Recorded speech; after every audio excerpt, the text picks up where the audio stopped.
stone you when you're trying to go home. They'll stone you when you're there all alone. But I would not. Edwin Canestracci here, that's right. And this has been a long time coming. Yeah, that's right. Bob Dylan, the one and only Mr. Robert Zimmerman from Minnesota, USA, the United States of America. That's right. It's nighttime. I'm drinking some Jim Beam. That's right, it's Jim Beam Black, my favorite of the Jim Beams. And Bob Dylan. That's right. Hey, what does Edwin think about Bob Dylan? I've never talked about Bob Dylan. I did make a couple passing remarks that might make you think I'm not the biggest Bob Dylan fan. That's right, because in my Lou Reed, I believe it was in my Lou Reed and Gordon Lightfoot videos, I said I thought they were better lyricists and better songwriters than Bob Dylan. Although I think I might have said I was also a fan of Bob Dylan, but I put them ahead. This is the thing, sometimes you say stuff on the fly and you get caught up in other artists, and hey, I love Gordon Lightfoot and I love Lou Reed, but I misspoke. For one thing, I said I felt Dylan was more academic. What I meant by more academic was Bob Dylan was this Jewish suburban guy from Minnesota. He wasn't some hobo from the mountains of Virginia, like the way he kind of sings, and part of his persona was that of I would say a southern, late 19th century hobo, hillbilly, folk musician. He learned from such artists. He learned from old country artists and folk artists and blues artists, and he emulated them. In that sense, he was academic. But that doesn't mean that he didn't then take that influence to create something that was truly authentic and truly real and truly who he was, the essence of who he was, the deeper Bob Dylan. And this hits upon this idea. There's a lot of his peers have been sour towards Bob Dylan. Someone like Joni Mitchell, for example, said that he wasn't authentic and he was fake. There was something fake about Bob Dylan because he put on this voice and because he always sang directly in his lyrics. And I think I fell a little bit into that trap as well, even though I wasn't criticizing Bob Dylan to the degree that Joni Mitchell was. I do think I didn't fully appreciate, and just to say, I was always a fan of his music, and especially this period that we're getting into. But it wasn't until the past couple months that I really dived into his material and really appreciated the depth of his writing. And I'm going to get back to the Joni Mitchell thing and this argument against Bob Dylan that he's an academic and it's all fake. And he's just, he's putting on a show, and that he's not an authentic artist just because his songs aren't just journalistic documents about the parties he went to and who he slept with, like Joni Mitchell. He has a novelistic approach. Just to say, like Joni Mitchell's criticism and other people's, like, do you think all films should be documentaries? Do you think all novels should be journals and memoirs? Should they all just be like Joan Didion memoirs instead of Norman Mailer prose? The works of James Joyce and Fitzgerald have no value? Does Faulkner have less value than Hunter S. Thompson? There's this idea that some singer-songwriters and folk artists, these nouveau folk artists of the 60s, and they misunderstood Dylan in a lot of ways, and they misunderstood folk music, their own music that they made, because it got to a point where, especially by the 60s and 70s, where folk artists and singer-songwriters thought it all was just about direct expression of who you were and what was going on in your life. And they were acting like if you dared to put a mask on, and Bob Dylan was always very direct about putting a mask on, this idea that just because you put a mask on and you're talking and singing through other personas and singing about other people and in other times, like you're not also singing about yourself, or perhaps sometimes you're singing about things that are bigger than just yourself. That's the thing. Bob Dylan wasn't just singing about himself, and he wasn't just singing about the 60s. He was like D.H. Lawrence. He was examining America. D.H. Lawrence, in one of my favorite nonfiction books of all time, is his Studies in Classic American Literature, which was published in the 1920s, where he analyzes a lot of great American novels from the 19th century and goes into detail about how they represent the American spirit and the American consciousness and everything that was both great and ugly about America. You'll never read Moby Dick the same way again, that's for sure. I read this book, and then after that I read Moby Dick, and I have a feeling Bob Dylan did the same thing. I have a feeling that he read the D.H. Lawrence and then read the Moby Dick. Maybe he read Moby Dick first. I don't know. If you're watching this video, Mr. Dylan, please, by all means, tell me which one you read first, Moby Dick or the D.H. Lawrence interpretation of Moby Dick. What I'm getting at here is that Bob Dylan had a novelistic approach to his writing, but he also had a nonfiction literary approach. I guess you could just say he had a literary approach. And as a writer myself, and the more I've been listening to it, and I've been listening to the Basement tapes and listening to all his work and really diving into his lyrics for the past couple months, I've come to this conclusion. I've come to the conclusion that Bob Dylan is now, I've decided, my favorite lyricist of all time. So there you go. Yes, I've decided, Bob Dylan, he's on another level. If we're talking songwriters, I'd still give it to Lennon and McCartney. I say Lennon and McCartney are the greatest songwriters of the 20th century. But that's only as a duo. As a songwriting team, the songwriting team of the Beatles, Lennon and McCartney are the top. But there's only one Bob Dylan, just one guy. That's the thing. Even though John Lennon and Paul McCartney are both great songwriters separately, and I love a lot of the stuff they did in the 70s, I wouldn't put them above Dylan by themselves. They only top Dylan as a duo in the Beatles. That's it. On their own, they don't. So as a solo songwriter, Bob Dylan is the greatest solo songwriter of all time, in my opinion. So there you go. And the greatest lyricist.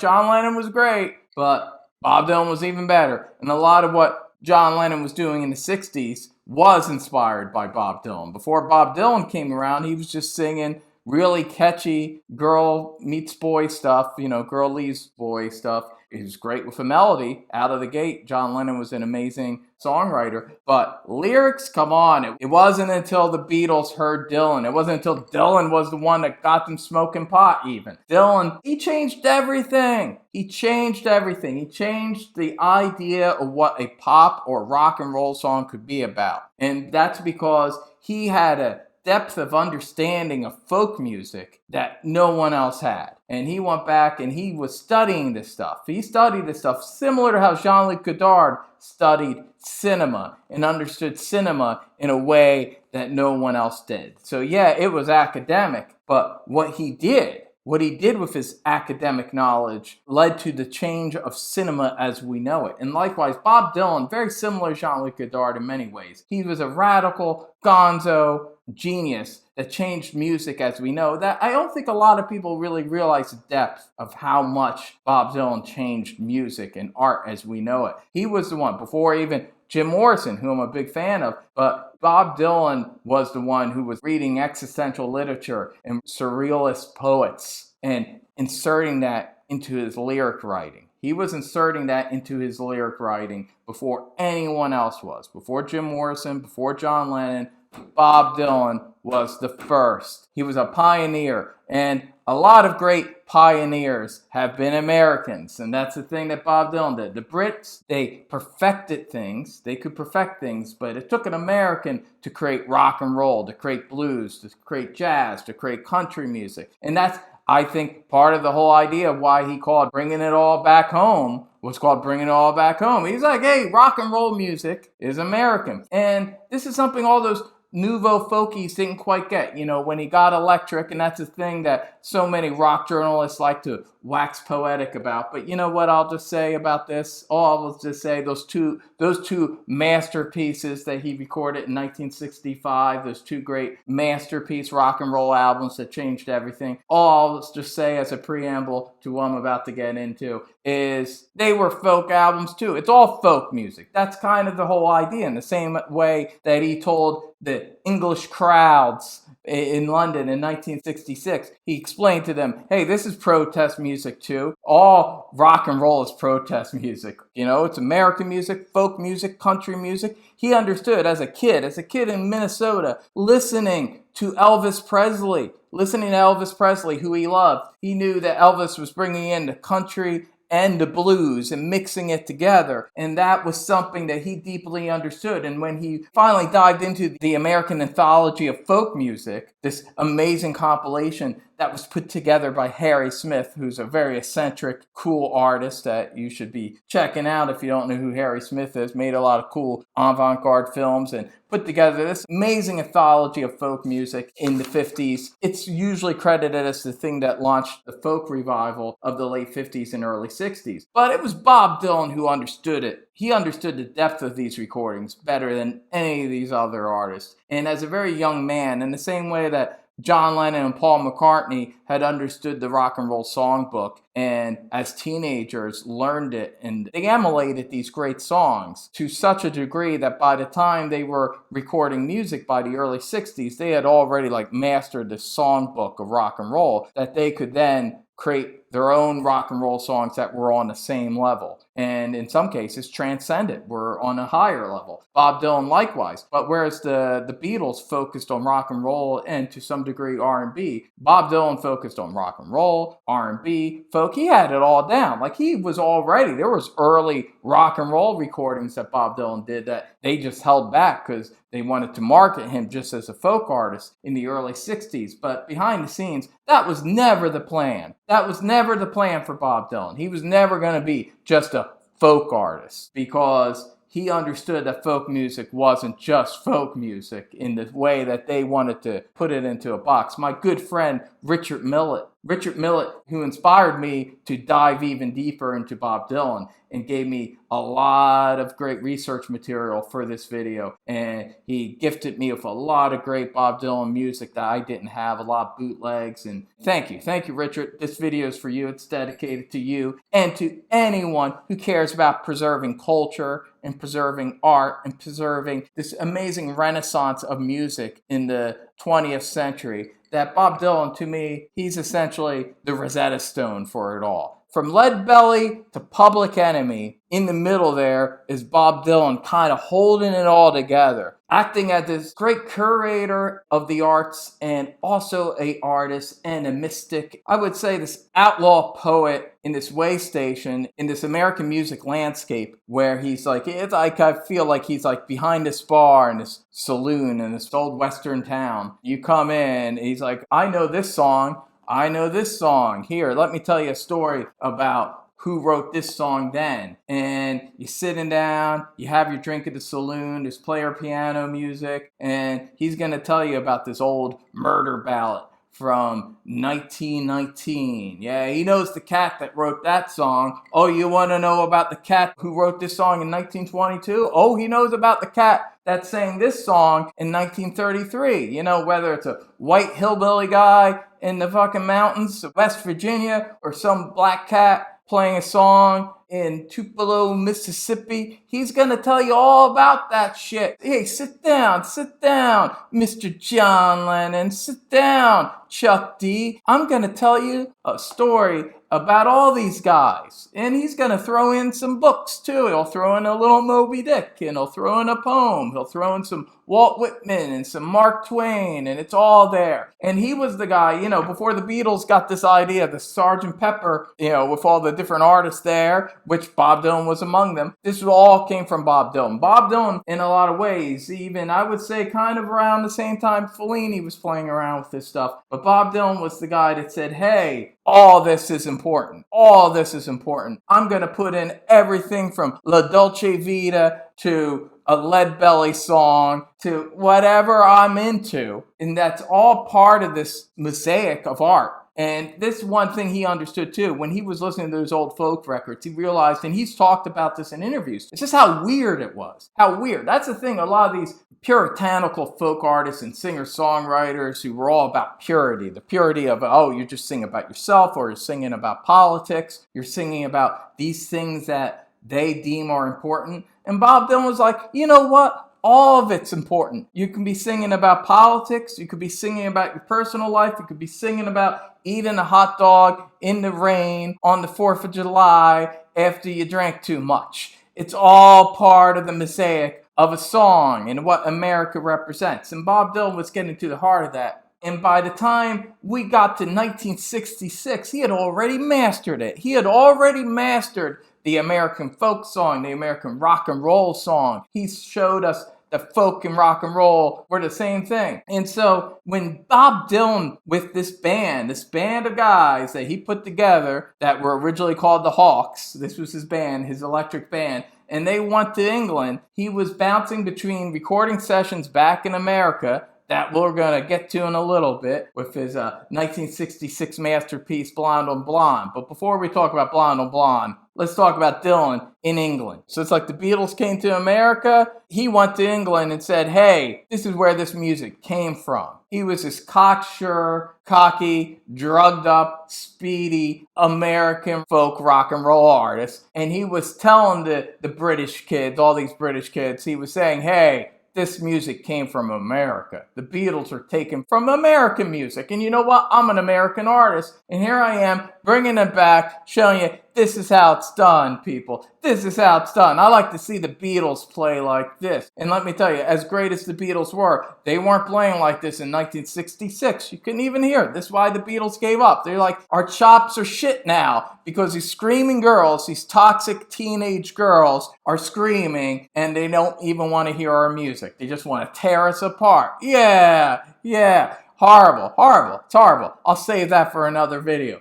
Bob Dylan. Yeah, he had some screaming going on too, but not quite like the Beatles, so you can kind of hear him. Yeah, there was the occasional dickhead British Manchester hipster that screamed Judas, but whatever, that guy's a fucking poser. He's a poser because, obviously, the fucking rock and roll set of those shows was amazing. And I'm sure 20 years later, he was bragging to people about how he was there. And this is where we're getting into this one. Now, this was a very popular bootleg for many years, for many decades, that was called the Live 1966, the Royal Albert Hall concert. Now, this is the thing. There's a lie here. There's a lie about this. Because it's not the Royal Albert Hall concert. It's the Manchester Free Trade Hall concert. You got that? The Manchester Free Trade Hall concert in 1966 in Manchester. That's right. The same Manchester that gave us the Smiths and Oasis. The Manchester that is filled with a bunch of fucking surly blokes that show up to a Bob Dylan show. Even though they know he's going to be playing with a band, it was advertised, all right? This is the thing. This is part of the live history. They make it seem like a bunch of folkies went there and they were all shocked. They knew what was fucking going on. It was advertised. They said that there'd be a folk set and then a set with his band. Plus, by this point, he already had 2 albums where he played electric. Like a Rolling Stone was a huge international hit. So they knew what was going on. They just want there to be troublemakers. That's right. Fucking unruly Manchester punks just going there to fuck with Bob Dylan. And yeah, you know, it wasn't about purity. These fucking kids didn't even know what folk music was when Bob Dylan was learning to play it as a teenager. As a little chubby Jewish kid, he was mastering these songs, these folk songs, when these British kids didn't even know what folk music was. All right? And then they suddenly go there acting like they know what folk music is. Fucking folk music's what Bob Dylan was bringing them, even with the electric set. Those folk cats that were recording acoustically in the 20s would have recorded with electric guitars if they had it. Of course, Robert Johnston, if he had a fucking electric guitar, of course he would have been rocking it out, just like those 50s electric blues cats did. Lead Belly would have been playing an electric guitar if he had an electric guitar. And Bob Dylan knew that. He's like, it's rock and roll is folk music. It's folk music. Robert Johnston would have been playing an electric guitar if he had it. So he goes there and they fucking killed it. The fucking Robbie Robertson, oh my God, great guitar lines. I love this album. In the 90s, they released this and remastered it, and they called it the Bootleg Series, Volume 4. Bob Dylan Live, and they still called it the Royal Albert Hall. Yeah, because it had a reputation, you know, it was a legacy bootleg, so they thought they should still call it that. Bullshit. In my fucking music library, I call it what it is. It's the Manchester Free Trade Hall concert. Yeah, it's a little bit of a mouthful. Doesn't have the same ring as the Royal Albert Hall show, but I like to represent. And I gave it a cooler album cover too. That's how I roll. Yeah, the acoustic set's wonderful. It's a wonderful acoustic set. And I love it. But yeah, it's the electric set. When they come on, they do Tell Me Mama, song that's they never did a studio recording of. It's an original Bob Dylan song, but you can only hear it on these shows. And it's an amazing song. They should have recorded it in the studio. Great song. I love the electric version of I Don't Believe You. It's awesome. Every song's here. It's great. Of course, the famous Ballad of Thin Man. Best version. I love this live version of Manchester. He plays with such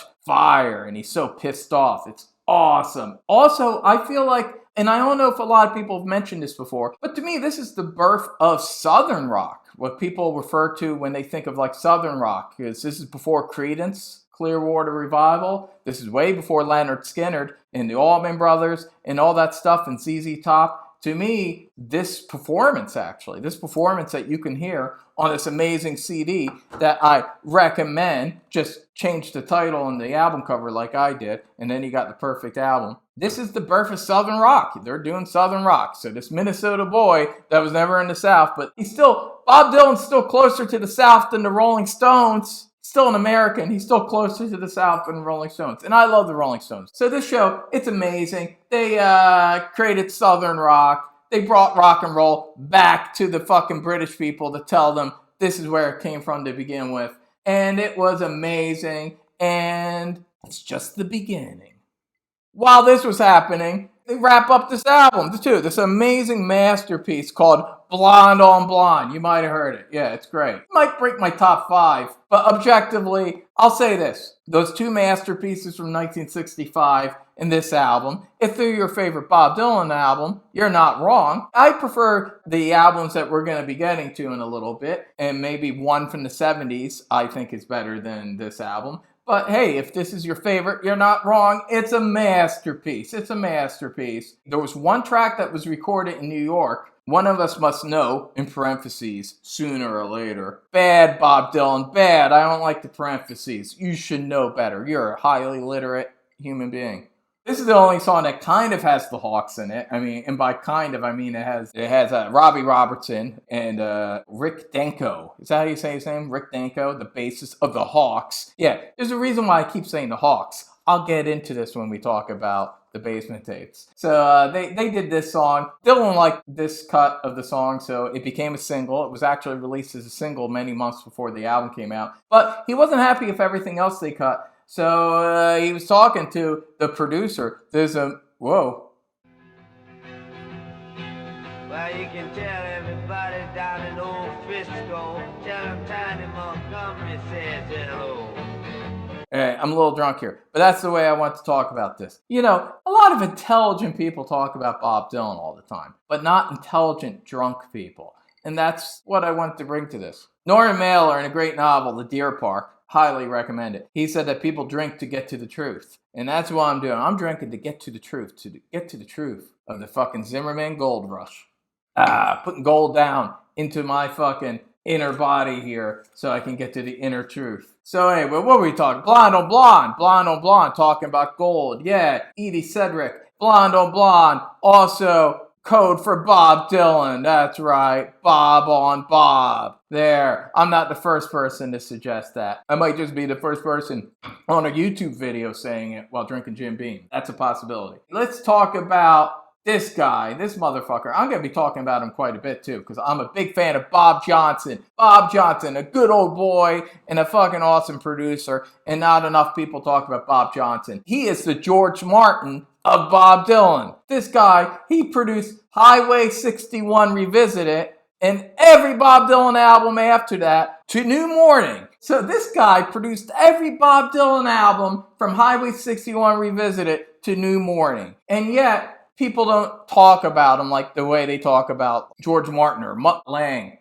Obviously one of the greatest producers of all time, and obviously the most important collaborator of Bob Dylan ever, because that's his greatest run. That's his greatest run of albums. There might be one album that came out after that I think is his second greatest album. But in terms of a run, in terms of a streak, in terms of a period, come on. Fucking Highway 61 Revisited to New Morning. Forget about it. Bob Johnston, people should be talking about this guy all the time. All the time. If you're just walking down the street and you bump into a person, they go, oh, excuse me. Oh, by the way, Bob Johnston, amazing producer. That should happen on a regular basis. You know who didn't like him? It was Albert Grossman. Yeah, Albert Grossman. We'll talk about this guy a few times. He's Bob Dylan's manager. Bob Johnston did this really cheeky thing, being a good old boy. He was like, hey, Bob, you know why things aren't going so well with these sessions? It's because we're in New York. We should be down in Nashville. We should be down in Nashville with some Nashville musicians. Dylan's like, hey, I like that. I like Johnny Cash. I like country music. I like Nashville. Albert Grossman fucking almost pissed himself. He's like, no. You ever do that again, fucking Bob Johnston, tell him that he should go down to Nashville. I'm going to fire you. Well, guess what? Albert Grossman was full of shit because that's exactly what happened, and he didn't fire him. So he fucking called his bluff. Good on you, Bob Johnston.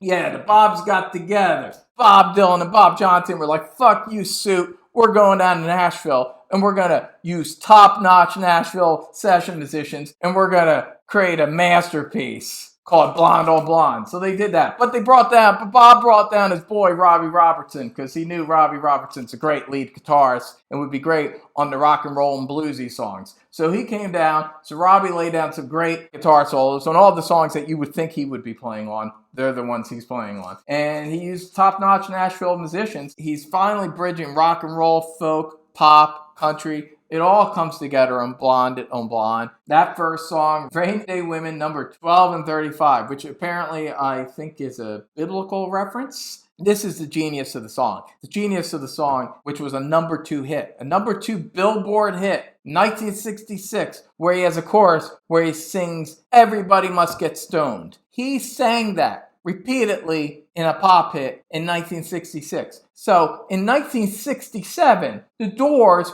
weren't even allowed to sing She Gets High. They cut that out of Break On Through. The original Break On Through, the original version of that song, does not say She Gets High. It just goes She Gets, and they cut it off. And yet Bob Dylan, 1 year earlier, has his pop hit where he's singing about getting stoned. How did he do it? He did it because he's a lyrical genius. That's how he did it. Because it's a pun. Because the verse is about getting stoned. And the precursor, I'm sure it was an inspiration for Bon Scott for Big Balls, which is similar. But whereas that song's just funny, this song has a deeper significance. It works as a pun. It works as, yeah, he's obviously singing a song about getting stoned, and they're laughing while they're recording it and making it sound like this drunken Salvation Army, old-time Dixieland, Americana song, which, you know, that's the thing too. This is where he's introducing an almost Disneyland, classic Disneyland element, Main Street USA. But it's like drunken after midnight. What happens if you're all getting stoned after midnight when the park is closed and you're walking through Main Street USA? You might be singing this song. It works on that level, but it also works on the level of what the lyrics are actually saying. It is also about getting stoned. That's the genius of Bob Dylan. He's working this funny pun. He figured a way to have a song about getting stoned on the radio, but at the same time, he's legitimately singing a song about getting stoned and how he felt. You know, he felt when he went electric and he wasn't going to be overtly political anymore, and how the folk artists reacted, and they were throwing stones at him. So he's singing about that too. It's personal. It's also metaphoric. It works on a lot of levels. And that's a thing. That's a recurring thing with Bob Dylan's songwriting. It works on many levels. That's why he's the greatest songwriter of all time. And it's amazing. I never get burned out on this song. I love it. It's a great album opener. A lot of fun. That's the thing, too, about Bob Dylan's music. I love, like Leonard Cohen and a lot of these other artists, but let me tell you something. None of them get as fun as Bob Dylan. He has a lot of different moods. He has a lot of different shades. Bob Dylan has songs that are some of the most powerful, heaviest songs you'll ever hear. And then he has songs that are just total fun gonzo rave-ups like this song. And then you got Pledging My Time. Great, straight-up, bluesy rock and roll song. This is the kind of stuff that Robbie Robertson's playing on. Great stuff. Love Pledging My Time. Would have been a great song for Elvis Presley to sing. In my head, I hear Elvis really doing this one well. But still, Dylan did a great job. Dylan's voice, by the way, I'm going to talk more about this in the other videos, but I've heard a lot of people say, oh, Bob Dylan's voice is annoying. Hey, if he annoys you, he annoys you. You know, you can't make a person like something they don't like. You know, they could appreciate him as a songwriter, I think, objectively. But subjectively, yeah, Bob Dylan has a voice that not everyone's going to get into. Although I will say this, I do think he's an underrated vocalist, and we'll get more into this, especially when we get into the country period. But I think there's a lot more nuance and character to his voice than a lot of people realize. And you start hearing it more. Like at this point, in 1966, this was his best singing yet. I think his singing would only get better in the years to come. But this was definitely showing that there was more nuance and more power to his voice. At this point, his voice was getting better on every album. Visions of Joanna, amazing song. Great kind of vaguely psychedelic kind of pop, vaguely country song. Very unique, just sounds Dylan-esque. One of Us Must Know, Sooner or Later. Great song, beautiful kind of honky-tonk ballad. Love it. I Want You. Actually, the only song I'm not really crazy about on it, I can hear it's like a well-written pop song, but this is one of the few songs where it just sounds like he's writing something to get on the radio. In my opinion, Mr. Zimmerman was just trying to write a radio hit with this one. But he achieved it because he's the greatest songwriter of all time. So yeah, he could write a song like this really well. Stuck Inside a Mobile with the Memphis Blues again. Now that's more like it. That's the kind of song I want to hear Bob Dylan sing. It's amazing. It's a country rock and roll masterpiece. Absurd. His greatest of all his absurdist comedic songs that he was writing in the mid-60s, where it's like a madcap fun stream of consciousness song. I love it. Leopard Skin Pillbox Hat. Amazing song where he's kind of taking a shot at a fashion-minded socialite. Maybe some beautiful blonde chick he's having sex with. Maybe. But maybe also thinking about Jackie Kennedy a bit too. Yeah, I could see Bob Dylan going there. He's the same guy that was talking about how he connected with Oswald at the wrong place, at the wrong time, with the wrong people, which was the right thing for Bob Dylan. And then we got Just Like a Woman. Beautiful song, a classic. I love it. Not my favorite version, though. I prefer later, more stripped back live versions of this song, but it's still really nice. And then we got Most Likely You Go Your Way and I'll Go Mine. Amazing song. Love it. Funky rock and roll kind of country soul song. Kind of like later in the 60s, Elvis and the Rolling Stones, they do these songs where they kind of merge all these different kinds of American music to the point where you can't really tell what kind of song it is. Here, it's just like kind of an American song. It's just kind of a Bob Dylan American song. I love it. Temporary Like Achilles. Great kind of honky-tonk kind of country bluesy song. Amazing song. Love it. Great lyrics. Absolutely Sweet Marie. Great kind of gospel tinged rock and roll pop song. Very unique. Fourth time around. Love it. Maybe my favorite song on the album. I'm looking at this right now. It's up there. You know, I'd probably say Rainy Day Women. I love it. That's a Gonzo masterpiece. That's my favorite song. But this is up there. I love Fourth Time Around. Apparently it's his take on Norwegian Wood because he felt John Lennon was biting his shit, so he kind of threw it back at him. He kind of threw it back. Hey, John. Hey, Johnny, this is how it's done. And I love Norwegian Wood. That's great. But I might give Fourth Time Around an edge on it. That's a little deeper, a little more mature, a little more sophisticated. Although both songs are great. I love them both. Of course, you got the big epic at the end. Sad-Eyed Lady of the Lowlands, which was apparently about his wife, Sarah, who I will be talking about more in later videos. Beautiful song, beautiful lyrics, beautiful music. I don't know if it needs to be almost 12 minutes long. It's a little long. That's all. It's a little long for that song. And that's something I think he rectified. When we get into the basement tapes and John Wesley, he learned to appreciate doing things shorter. Like, I don't need to do these long epics anymore. I can kind of follow the tradition of the folk artists I'm following here. I can do a 3 or 4 minute song and make it epic just in 4 minutes. I don't need to do it in 12 minutes. And I think that's how he improved as a songwriter. A lot of people think about Blonde on Blonde as kind of like the third album of the rock and roll trilogy. And it is, but it's also the beginning of his subsequent country Americana period. I guess we'll say that. We'll just say Americana. That way it kind of covers a lot. I mean, to a degree, all Bob Dylan's Americana. And I'll get to this a little bit more in a bit, but it's both the end and the beginning of something. It ends a certain era. It ends the end of Bob Dylan as this pop culture figurehead of the mid-60s and as a rock and roll artist, but it's also issuing in the countryside. Even on Visions of Joanna, there's that lyric about the country music stations playing softly, but it's nothing to turn off. You know, I'm paraphrasing, but you know the lyric I'm talking about.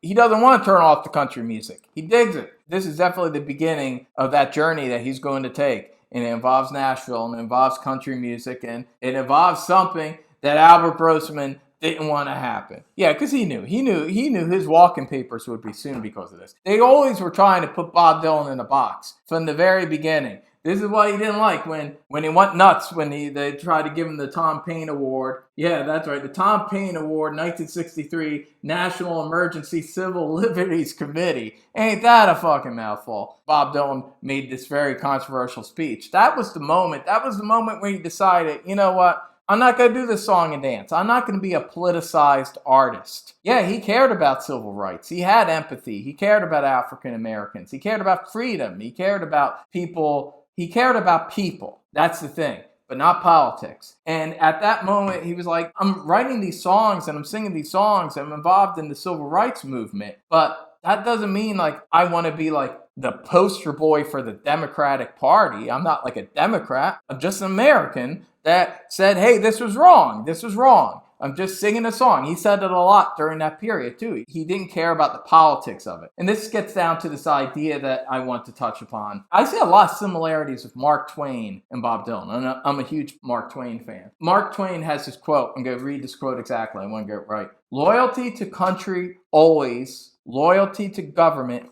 when it deserves it. Mark Twain loved the country. He loved America. The government, not so much. And I feel that describes how Bob Dylan feels about America. He loves America. The government, not so much. Both Republicans and Democrats, left-wing people, right-wing people, I've seen it done. I've seen it done on the internet. They love to cherry pick Bob Dylan. And there's a lot to cherry pick. Both sides can grab lots of things from Bob Dylan. Certain quotes he's made, certain things he's done, certain songs he's sang. They could definitely grab things that make you feel like he's on your side. This is a larger issue I want to talk about now. Bob Dylan, in my opinion, is the greatest American artist ever. And he's the greatest American artist ever because you could do that. Because Bob Dylan is singing for everyone. He's singing for everyone in America. White, black, poor, maybe not the rich. He doesn't like those rich motherfuckers so much. But what I'm getting at is he's been both a Christian conservative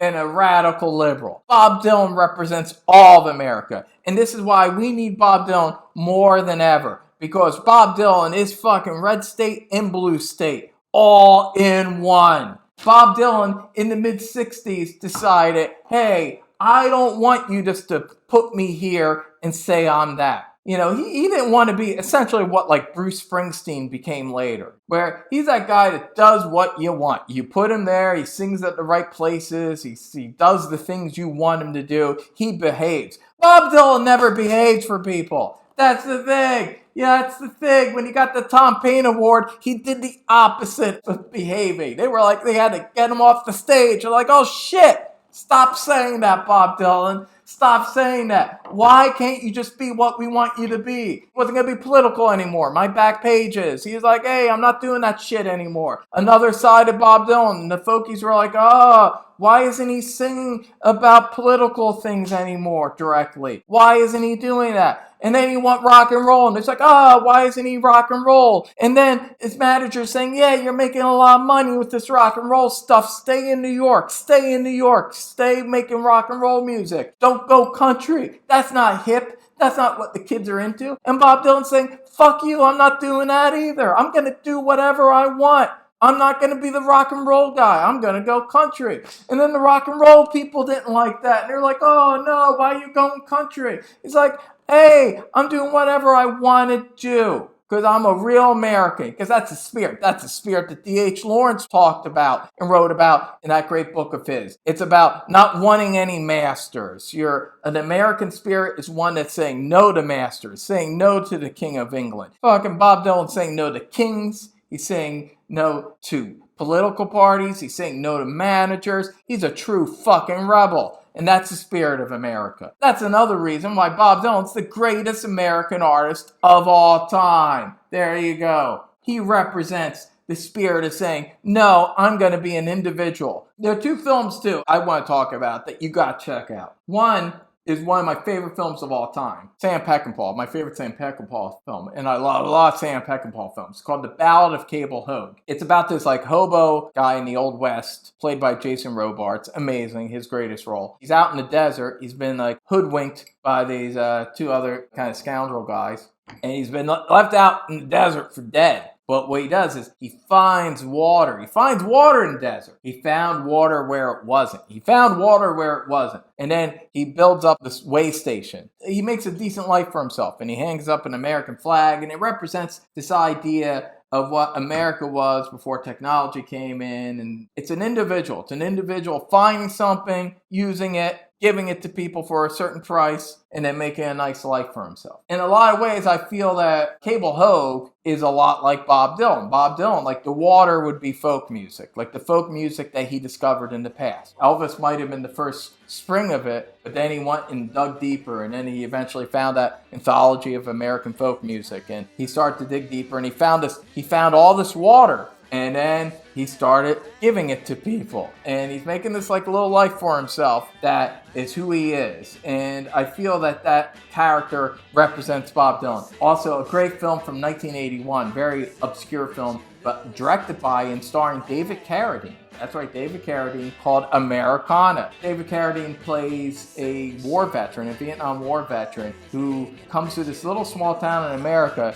and he finds this merry-go-round, this little rusted old merry-go-round that no one uses anymore, and he makes it his mission to fix and renovate the merry-go-round. Even though a lot of the town people, at first, they don't like it, but then they get behind it. And I don't want to spoil the film. It's available on YouTube. You should check it out. But his character and his sardonic way about himself, and he doesn't want to reveal too much about what he's doing or why he's doing it. It's just important to him. And the fact that he's trying to renovate this old thing from America's past, make it whole again and make it work. Like Bob Dylan, I feel that rusty old merry-go-round is like these old folk songs. And we'll get more into it when we talk about the Basement Tapes. It's going to be a 4-part video. So, second part is going to be the Basement Tapes. Third part is going to be country Nashville period, John Wesley Harding, Nashville Skyline, and Self-Portrait. And the fourth one is going to deal with his 70s and Blood on the Tracks and Desire and the Rolling Thunder Tour and all that stuff. So there you go, 4 parts. It's a 4-part epic event.